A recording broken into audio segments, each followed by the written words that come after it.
பொறாமை என்றால் என்ன என்பதை நாம் புரிந்து கொள்வதற்கு இன்றைய சமுதாய சூழ்நிலையில் பார்ப்பதாக இருந்தால் 3-4 வடிவங்களை என்ன செய்யலாம், சொல்லலாம்.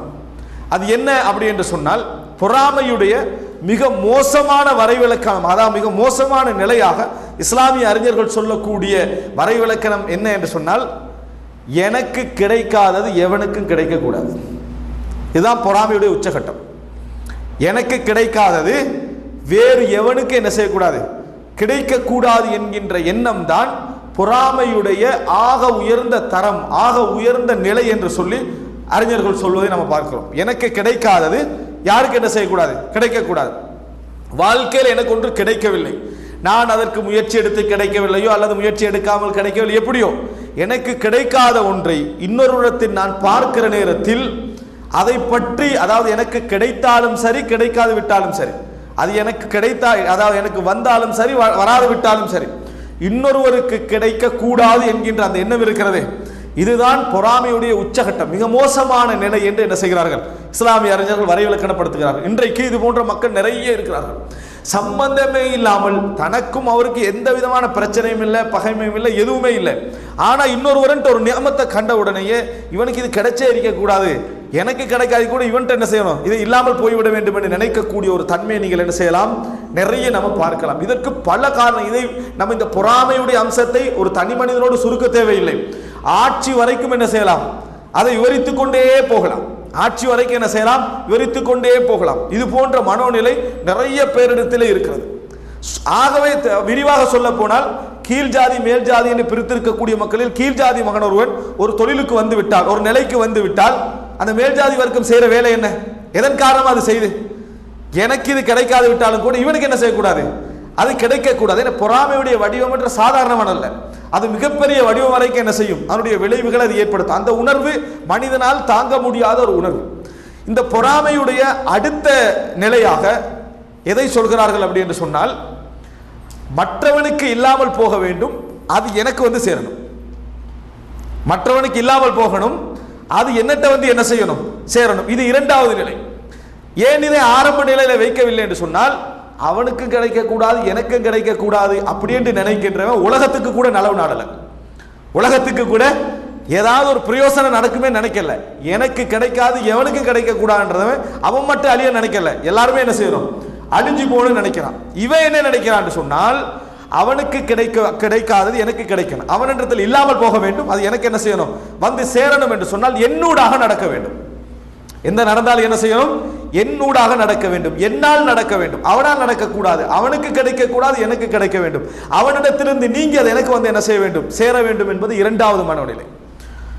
இதை சிலர் என்ன செஞ்சிடறாங்கன்னு சொன்னா, வேற மாதிரி இஸ்லாம், அதாவது சைத்தான் ஒரு உள்ளத்துல போட்டுடுறான், வேற மாதிரி போட்டு விடுகிறான். எப்படி தெரியுமா, நான் தான் பொருத்தம், நான் தான் தகுதி, நான் தான் இதுக்கு என்ன, அதாவது மிகவும் சூட்டபிள் ஆனவன். நபிமார்கள் மீது இஸ்லாத்தை பிரச்சாரம் செய்கிற நேரத்தில் அந்த மக்கள் அடைந்த பொறாமை அதுதான், அந்த மக்கள் அடைந்த பொறாமை அது. அல்லாஹ் தஆலா கேட்கிறான், அம் யஹ்சுதூன الناس على ما آتاهم, அதாவது அல்லாஹ் தஆலா அவர்களுக்கு கொடுத்ததன் காரணமாக இந்த நபியின் மீது அவர்கள் பொறாமைப்படுகிறார்களா. யஹ்சுதூன الناس, அந்த நாஸ் என்ற வார்த்தை அல்லாஹ் தஆலா ரசூல் ஸல்லல்லாஹு அலைஹி வஸல்லம் அவர்கள் பயன்படுத்துகிறான். இந்த நபிக்கு அல்லாஹ் தஆலா அருள் செய்ததை வைத்து அவர் மீது இவர்கள் பொறாமைப்படுகிறார்களா என்று அல்லாஹ் தஆலா என்ன செய்கிறான், கேட்கிறான். ஏன், எழுத தெரியாத வாசிக்க தெரியாத ஒரு மனிதருக்கு தானே அல்லாஹ் தஆலா இந்த தூதுத்துவத்தை கொடுக்க வேண்டும், நாங்க தானே அதுக்கு என்ன மிகவும் தகுதியானவர்கள். அஹா உலாய் மன்னல்லாஹு அலைஹிம் மின் பைனினா, எங்களுக்கு மத்தியிலே இவர்களுக்கு அல்லாஹ் தஆலா என்ன செஞ்சான், அருள் புரிந்திருக்கிறான். சட்டப்படி எங்களுக்கு தானே என்ன செய்திருக்க வேண்டும், வந்திருக்க வேண்டும். அதே போல இந்த குர்ஆன் இந்த மதீனா மக்காவிலே உள்ள ஒரு சிறந்த மனிதர் மீது, ஒரு பெரிய அந்தஸ்துள்ள ஒரு மனிதர் மீது இறக்கப்பட்டிருக்க கூடாது, இவருக்கு அது என்னது இறங்கி இருக்க வேண்டும். நபித்துவத்தில் ஏற்பட்ட பொறாமை கூட எதனால வந்துச்சு, இதன் காரணமாகத்தான் என்ன செய்து வந்தது. யூத கிறிஸ்தவர்கள் ரசூலுல்லாஹி ஸல்லல்லாஹு அலைஹி வஸல்லம் அவர்களை நிராகரித்ததற்கு அல்லாஹ் என்ன சொல்றான், பொறாமையின் காரணமாக என்ன செய்தார்கள், நிராகரித்தார்கள். அவர்களுக்கு கிடைக்காதவில்லை, இவர்களுக்கு என்னது கிடைத்ததை வைத்துத்தான் நிராகரித்தார்கள் அல்லாஹ் தஆலா என்ன செய்கிறான், சொல்லி காட்டுகிறான். எனவே அன்புள்ள சகோதரர்களே, இது மார்க்கத்துடைய போர்வையால் எல்லாம் வரும். இது என்ன செய்யும், மார்க்கத்துடைய போர்வையால், தகுதி என்ற போர்வையால், அந்த மாதிரியான நிலையிலெல்லாம் என்ன செய்யும், இந்த பொறாமை வரும். மூன்றாவது என்ன, மூன்றாவது நிலை, பொறாமையில் ஒவ்வொரு தரத்திலும் மூன்றாவது நிலை என்ன அப்படி என்று சொன்னால், தனக்கொண்டு கிடைத்திருக்கும், தனக்கு கொண்டு கிடைத்திருக்கும். அதே விஷயம் இன்னொருத்தனுக்கு கிடைக்கிறது அவன மனசு என்ன செய்யாது, விரும்பாது. தனக்கு கிடைத்திருக்க விஷயம் அவனுக்கு இல்லாமலாம் போகல, அவனுக்கு இருக்குதெல்லாம். இருக்கிற நேரத்தில் இவனுக்கும் சேர்ந்து கிடைச்சிருக்கிறது, நமக்கு சமனாகிடுறோமே, ஈக்குவல் ஆகிடுறோமே.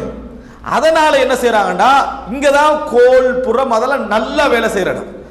என்ன எல்லாம் ஹராத்துல உழைச்சது, இவனும் ஈக்குவல் அவரும் ஈக்குவல், ரெண்டு பேரும் ஒரே பொருளாதாரத்தில் இருக்கிறாங்க.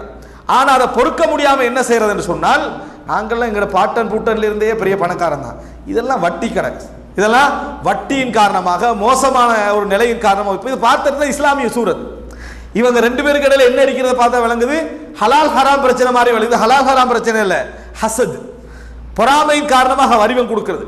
இப்படி சொல்வதில் உண்மையும் இருக்கும், ஆனால் பெரும்பாலும் பொய் தான் இருக்கும். காரணம் என்ன, ஒரு குறை நிறை பிரச்சாரமாக எப்போ மாறும் சொல்லுங்க பாப்போம், பொறாமையின் காரணமாக தான் என்ன செய்யும் மாறும். இல்லைன்னா அவனுக்கு அவருக்கு மத்தியில் மட்டும் அது இருந்துடும். அதே பிரச்சாரமாக மாறுகிறது அப்படி என்று சொன்னால் பொறாமை உணர்வு தான் என்னது காரணம் என்பதை புரிந்து கொள்ள வேண்டும். தனக்கு கிடைத்தது இன்னொருவருக்கு கிடைக்க கூடாது என்கின்ற மனோநிலை தான் என்ன, அதாவது பொறாமையின் மூன்றாவது தரம். நான்காவது என்ன அப்படி என்று சொன்னால், இதை சிலர் பொறாமையில் சேர்ப்பார்கள். வார்த்தைக்கு அது பொறாமைக்கும் பொருத்தம், ஆனால் சரியான வார்த்தை பெருமிதம். சரியான வார்த்தை என்ன, பெருமிதம், கிப்தா அப்படின்னு சொல்வார்கள். அது என்ன அப்படி என்று சொன்னால், இவனுக்கு இது கிடைச்சிருக்குதே அப்படி என்ற ஒரு உணர்வு. மற்றபடி அது இல்லாமல் போக வேண்டும் என்றோ அல்லது என்ன நான் தான் இதுக்கு தகுதியானவன் என்ற எண்ணமோ எதுவுமே இல்லை. இவனுக்கெல்லாம் இது கிடைக்குது அப்படி என்கின்ற அந்த உணர்வு இருக்குது.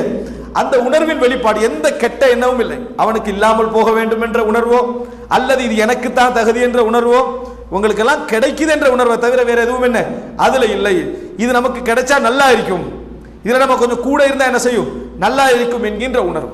இது ஹசதுக்கும் அதாவது பொறாமைக்கும் பெருமிதத்துக்கும் இடையில இருப்பதனால சில பொழுதுகள் இது பொறாமை என்று சொல்லப்படும், சில பொழுதுகள் இது பெருமிதம் என்று என்ன செய்யும் சொல்லப்படும். பெருமிதம் அடைதல் ரசூல் குர்ஆன்ல ஹதீஸ்ல இந்த வார்த்தை எப்படி பயன்படுத்தப்படும்னா கிப்தா, கிப்தா அப்படி என்று சொல்லி என்ன பயன்படுத்தப்படும். ஹதீஸ்ல நம்ம பார்க்கிறோம், அதாவது ஐனல் முத்தஹாபூன ஃபீ ஜலாலி லஹும் மனாபிர மின் நூர் யக்பிதுஹுமுல் அன்பியா வஷ்ஷுஹதா.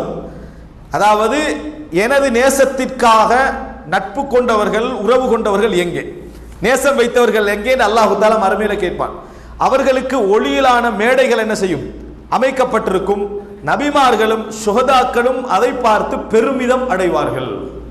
இது என்ன கிப்தா, இவர்களுக்கெல்லாம் இந்த அந்தஸ்து என்ன செய்திருக்கிறது கிடைத்திருக்கிறதே என்கின்ற அந்த பெருமிதம் என்ற வார்த்தை தான் என்ன செய்கிறது கிப்தா என்றது அல்லாஹ் தஆலா அந்த ரசூல் ஸல்லல்லாஹு அலைஹி பயன்படுத்துறாங்க. அந்த இடத்துல கிப்தா என்ற அதை பார்த்து நபிமார்களே பெருமிதம் அடைகின்ற பொறாமை இல்லாங்க பெருமிதம் அடையக்கூடிய இடம். பொறாமை என்ற வார்த்தையும் இந்த பெருமிதம் என்ற இடத்துல இஸ்லாம் யூஸ் பண்றீங்க. லா ஹஸத இல்லா ஃபித்னத்தை, இரண்டு விஷயத்திலே தவிர பொறாமை இல்லை என்று வருது. அது தஜவுஸ், அதாவது நேரடியாக அது பொறாமை அல்ல, நேரடியாக அது பொறாமை இல்லை, பெருமிதம். பெருமிதம் என்றதான் அந்த இடத்துல நேரடியான அர்த்தம். ஹசத் என்ற வார்த்தை என்ன செஞ்சிருக்குது பயன்படுத்தப்பட்டிருக்கு. என்ன ரெண்டு விஷயம், சொத்து அறிவு. ஒரு மனிதனுக்கு சொத்து கிடைக்குது, அவர் அல்லாஹ்வுடைய பாதையில செலவழிக்கிறார்.